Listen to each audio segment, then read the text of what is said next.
दोस्तों, आज की कहानी एक चरित्रहीन मामी और एक चतुर चालाक भांजे की है। चलिए सुनते हैं। बहुत पुरानी बात है। एक गांव में एक हरिया नाम का किसान अपनी पत्नी के साथ रहता था। किसान तो बड़ा ही सीधा साधा था, लेकिन उसकी पत्नी बड़ी चलता पुर्जा चालू किस्म की औरत थी। किसान दिन भर खेतों में बैलों की तरह मेहनत करता ताकि उसकी पत्नी की सारी इच्छाएं पूरी हो सके, और उसकी पत्नी उसके भोलेपन का हमेशा फायदा उठाती। किसान जब अपना खेत जोतने जाता तो इधर उसकी पत्नी उसके पीछे अपने प्रेमी को घर में बुला लेती और मौज करती। बेचारा किसान खेत जोतकर जब थका हारा घर लौटकर आता और ठंडा चूल्हा देखता तो पूछता, क्या अभी खाना नहीं बना है?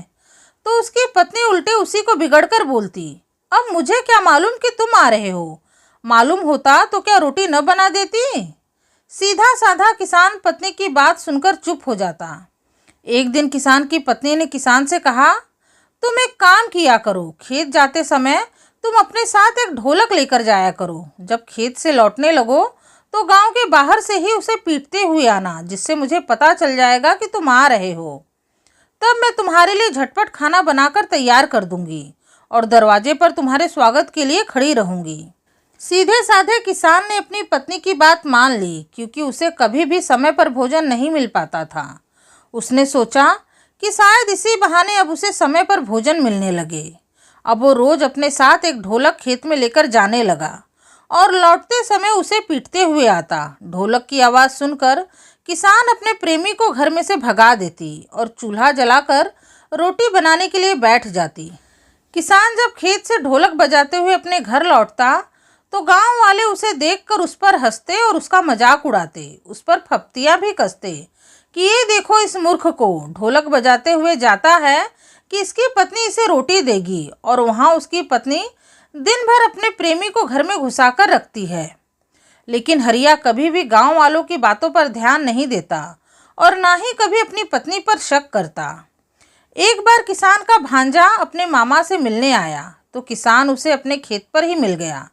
भांजे ने देखा कि उसके मामा ने खेत में एक ढोलक रखा है तो उसने हैरानी से पूछा, अरे मामा, ये ढोलक ऐसे खेत में किस लिए रखे हो?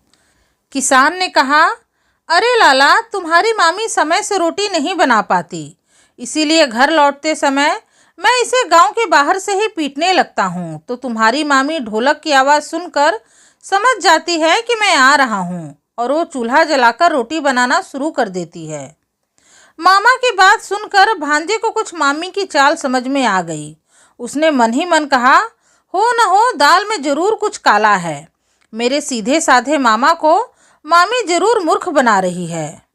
फिर उसने अपने मामा से कहा, ठीक है मामा, मैं घर चलकर मामी का हालचाल लेता हूँ, तुम अपना काम खत्म करके अपने समय से आ जाना। भांजा घर पहुँचा तो उसने देखा कि किवाड़ अंदर से बंद है। किवाड़ के दरार में से उसने झांक कर अपनी मामी और उसके प्रेमी का सारा नज़ारा देख लिया। फिर दरवाज़ा खटखटाते हुए आवाज़ें देने लगा, मामी, ओ मामी, दरवाज़ा तो खोलो। भांजे की आवाज़ सुनकर किसान की पत्नी घबरा गई कि अब क्या करे। उसने आंगन में पड़े धान के पुआल के नीचे अपने प्रेमी को छुपा दिया, लेकिन भांजे ने तो किवाड़ की दरार में से सब पहले ही देख लिया था। जब उसकी मामी ने किवाड़ खोला तो अंदर आते ही वो बोला, मामी, मामा ने कहा है कि आंगन में जो पुआल रखा है उसे घर जाकर कूट डालना, तुम बस जल्दी से मुझे एक लाठी दे दो। भांजे की बात सुनकर मामी ने बड़े प्यार से कहा, अरे लाला, पहले बैठो, पानी वानी पी के सुस्ता लो, फिर जो करना है वो करना। भांजा बोला, नहीं मामी, मामा ने कहा है कि पहला काम जाके पुआल ही कूटना, मामा के आने से पहले मुझे अपना काम खत्म करना है। फिर भांजे ने घर में रखी एक मोटी लाठी उठाई और पुआल को पीटना शुरू कर दिया। ताबड़तोड़ लाठियां पड़ते ही पुआल के नीचे छिपा हुआ किसान की पत्नी का प्रेमी चिल्लाते हुए भाग निकला। ये देखकर किसान की पत्नी ने बात बनाकर कहा, अरे लाला, ये तो कोई चोर लगता है, चोरी करने की ताक में छिपकर बैठा होगा। भांजा चुपचाप बाहर जाकर बरामदे में बैठ गया। शाम को जब किसान घर आया तो भांजे ने अपने मामा से कहा, मामा, अब तुम्हारे घर का पानी पीने लायक नहीं रहा, मामी एक नीच को दिन भर घर में घुसाए रहती है। भांजे की बात सुनकर सीधा साधा किसान कुछ बोल न सका।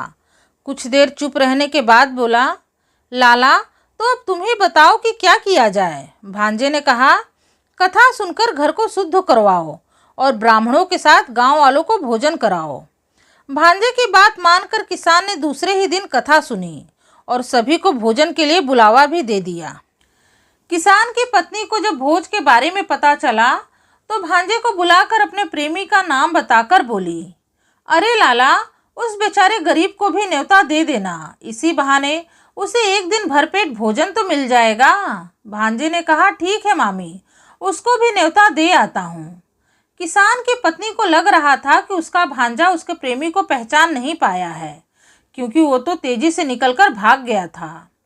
लेकिन भांजे ने तो पहले ही किवाड़ की दरार में से उसे देख लिया था और पहचान भी लिया था। जब शाम हुई और सब लोग खाना खाने के लिए बैठे तो किसान का भांजा खाना परोसने के लिए खड़ा हुआ। भांजा गांव के बाकी लोगों को तो खाने की सभी चीजें पूछ पूछ कर बार बार परोसता, लेकिन जब वो अपनी मामी के प्रेमी के पास पहुंचता तो धीरे से कहता, वो तुम ही थे ना जो आंगन में पुआल के नीचे घुसकर बैठे थे। तो प्रेमी झट से बोलता, अरे नहीं नहीं। तो उसके अगल बगल के बैठे लोग समझते कि खाना खाने के लिए मना कर रहा है, क्योंकि भांजा अपनी बात इतने धीरे से बोलता था कि प्रेमी के अलावा और कोई नहीं सुन पाता। उधर जब किसान की पत्नी की नज़र अपने प्रेमी पर गई तो उसकी खाली पत्तल देखकर अपने भांजे को बुलाकर बोली, लाला, उसे भी तो पूरियां दे आओ। भांजे ने कहा, ठीक है मामी, अभी दे आता हूँ। भांजे ने प्रेमी के पास जाकर फिर से धीरे से उसके कान में कहा, वो तुम ही थे ना जो आंगन के पुआल के नीचे छुपकर बैठे थे। प्रेमी ने फिर झट से कहा, अरे नहीं नहीं। भांजे ने फिर उसे पूरियां नहीं दी। अपने प्रेमी को नहीं नहीं करते देख किसान की पत्नी सोचने लगी कि आखिर ये भांजा क्या बोलता है जो उसका प्रेमी पूरियां लेने से मना कर देता है। अंत में उसका प्रेमी भोज में आकर भी भूखा ही लौट गया। अगले दिन सुबह किसान ने अपने भांजे से पूछा, लाला, 2-4 दिन तो रुकोगे? भांजा बोला, नहीं मामा, आज ही वापस जाऊंगा, खेती बाड़ी का काम भी तो देखना है। किसान ने कहा, तो ठीक है लाला, अपनी मामी से बच्चों के लिए प्रसाद बंधवा कर ले लेना, फिर चले जाना। इतना बोलकर किसान अपना खेत जोतने चला गया।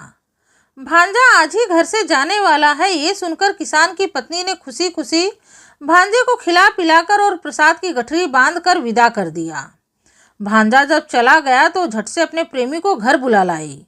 किवाड़ बंद करके दही पूरी लेकर अपने हाथों से निवाला बनाकर प्रेमी को खिलाने लगी और साथ ही ये भी पूछने लगी कि कल मेरा भांजा तुमसे क्या कह देता था कि तुम पूरियां नहीं लेते थे और आखिर में भूखे ही चले गए। प्रेमी कुछ बोलता उससे पहले ही भांजा लौटकर फिर से आ गया और किवाड़ की दरार में से देखकर बोला, मामी, ओ मामी, दरवाजा तो खोलो। भांजे की आवाज़ सुनकर मामी डर गई। प्रेमी को आंगन के कोने में छिपाकर उस पर एक फटा पुराना गद्दा डाल दिया। भांजा किवाड़ की दरार में से मामी की सारी कारस्तानी देख रहा था। फिर मामी ने किवाड़ खोला और पूछा, अरे लाला, क्या हो गया, काहे लौट आए? भांजे ने कहा, अरे मामी, बात यह है कि मामा ने कहा था कि लाला, आंगन में एक फटा पुराना गद्दा पड़ा है, उसे लेते जाना, बच्चों के लेटने सोने के काम आएगा।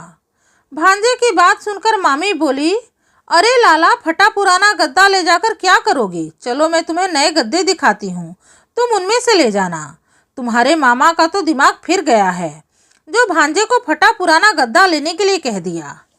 किसान की पत्नी ने भांजे को तरह तरह के गद्दे दिखाए, लेकिन भांजे ने मना करते हुए कहा, नहीं मामी, मामा ने तो मुझे फटा पुराना गद्दा ही ले जाने के लिए कहा है। नया लेकर जाऊंगा तो मुझ पर नाराज हो जाएंगे, मैं तो फटा पुराना गद्दा ही लूँगा।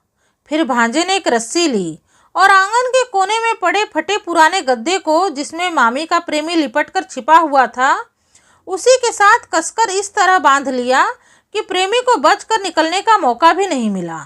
मामी मना करती रह गई, लेकिन भांजा गद्दे को ले गया और उस गद्दे को ले जाकर एक कुएं में फेंक दिया। गद्दे के साथ उसकी मामी का प्रेमी भी कुएं में डूब गया। फिर अपने मामा के पास खेत में गया और बोला, मामा, आज के बाद मामी तुम्हें बिना ढोलक की आवाज़ सुने ही समय पर खाना बनाकर खिलाएगी। मामा ने हैरान होकर पूछा, अच्छा, कैसे?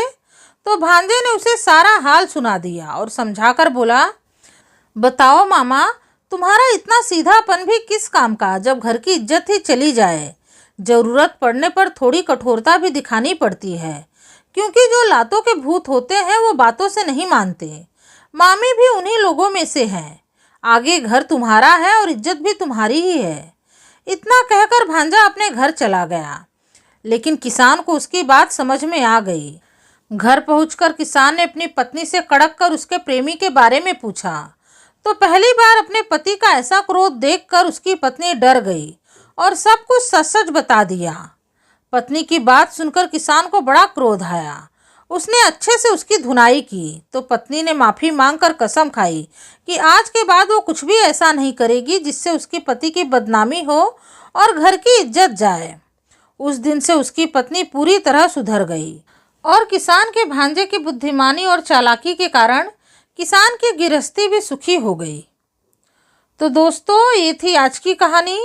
उम्मीद है आप लोगों को आज की कहानी पसंद आई होगी। कहानी पसंद आई है तो प्लीज़ इस वीडियो को लाइक करके मेरे चैनल को सब्सक्राइब करना बिल्कुल न भूलें। आपसे मिलूंगी अपने अगले वीडियो में एक नई कथा कहानी के साथ। तब तक के लिए राधे राधे, धन्यवाद।